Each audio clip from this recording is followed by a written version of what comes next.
Hello everyone, I hope that you are doing well. In today's presentation, I'm going to talk about drug abuse and why and how people use them, followed by their types, danger, and their effects. Then I will sum it up with what can be offered as a help for a drug addict. First, let us begin by defining what drugs are. Drugs are substances that change a person's mental or physical state. They can affect the way your brain works, how you feel and behave, your understanding, and your senses. This makes them unpredictable and dangerous, especially for young people. So, how people use drugs? People take drugs in different ways. Common methods include swallowing tablets or drinking liquids, breathing them into the lungs, snorting into the nose, injecting. The user injects the drug directly into the bloodstream through the skin. No matter which way you take a drug, it will end up in your bloodstream and affect different parts of your body. So, let's move on straight to the second question, which is about the danger and the types of drugs. When people talk about drug problem, they usually mean abusing illegal drugs or using illegal drugs such as marijuana, cocaine, crystal meth, and heroin to get high. These illegal drugs aren't good for anyone, but they are particularly bad for a kid or teenager whose body is still growing. Illegal drugs can damage the brain, heart, and other important organs. Cocaine, for instance, can cause a heart attack. While using drugs, people are also less able to do well in school, sports, and other activities.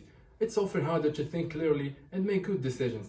People can do dumb or dangerous things that could hurt them or other people when they use drugs. So that brings us to the third question: why people use drugs? Sometimes kids and teenagers try drugs to fit in with a group of friends, or they might be curious or just bored. Someone may use illegal drugs for many reasons, but often because they help the person escape from reality for a while. A drug might temporarily make someone who is sad or upset feel better or forget about problems, but this escape lasts only until the drug wears off. Drugs don't solve problems, of course, and using drugs often causes other problems on the top of the problem the person had in the first place. Somebody who uses drugs can become dependent on them or addicted. This means that the person's body becomes so accustomed to having this drug that he or she can't function well without it. Once someone is addicted, it's very hard to stop taking drugs. Stopping can cause withdrawal symptoms such as vomiting, sweating. These sick feelings continue until the person's body gets adjusted to being drug-free again.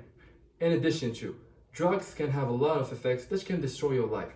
Drugs don't just affect your physical body and health, they can affect your mental health, your finances, your relationships, your social life, and your criminal record. The way a drug affects you depends on. Each drug causes different physical reactions depending on the type of drug. Some will make you feel more awake, alert, energetic. Others will give you a calm and a relaxing feeling. For instance, drugs can affect your mental health. Studies show that drug use increases your risk of mental health issues such as anxiety, depression. People with mental health issues also have a higher rate of drug use problems.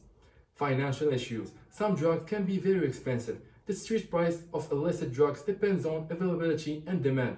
If you have become dependent on a drug, you could end up in financial trouble. Relationships. Because drugs can change your behavior, they can affect your relationships with family and friends. There is an increased risk of injury and assault to both yourself and other people. Legal issues. Many drugs are illegal and you can be fined or sent to prison for having them. If convicted of a drug offense, you could end up with a criminal record. This can make it harder to get a job, apply for a loan, or travel overseas. Drugs in sports. Sports people and professional athletes who use illegal substances risk damaging not only their physical health, but also their reputation and the integrity of their sport. Drugs and driving, alcohol, and other drugs can seriously affect your driving skills. You are more likely to have an accident, injuring yourself or others. The crash could be fatal. Finally, let's say that you have a friend who is a drug addict. What is the help that you can offer to him? Even when they know they have a drug problem, it can be difficult for people to change. You may need to be patient if the person isn't ready to seek help. You can still support them by trying to minimize the impact that their drug use has on them and others around them. As a start, you might be able to help by letting them know about the support that's available to them. If they choose to seek help for their drug use, you can support them by being understanding about how they are feeling while encouraging them in the change that they have chosen to make. For many people, taking action to deal with their drug use is just the start, and maintaining the changes they have made may be the most difficult part. Recognizing situations that could trigger the drug use and trying to avoid these could help if the person you care for does lapse back into drug use, you can encourage him to seek help, for example, by keeping in contact with local support services. Well, that's it for me. I felt compelled to make a presentation about this subject because I have been exploring the drug world for a while and it had given me a more complete view of this world, and I wanted to share what I have come across with you guys. I hope that you found this topic interesting and that it inspires you to do your own research afterwards. Thank you for your listening.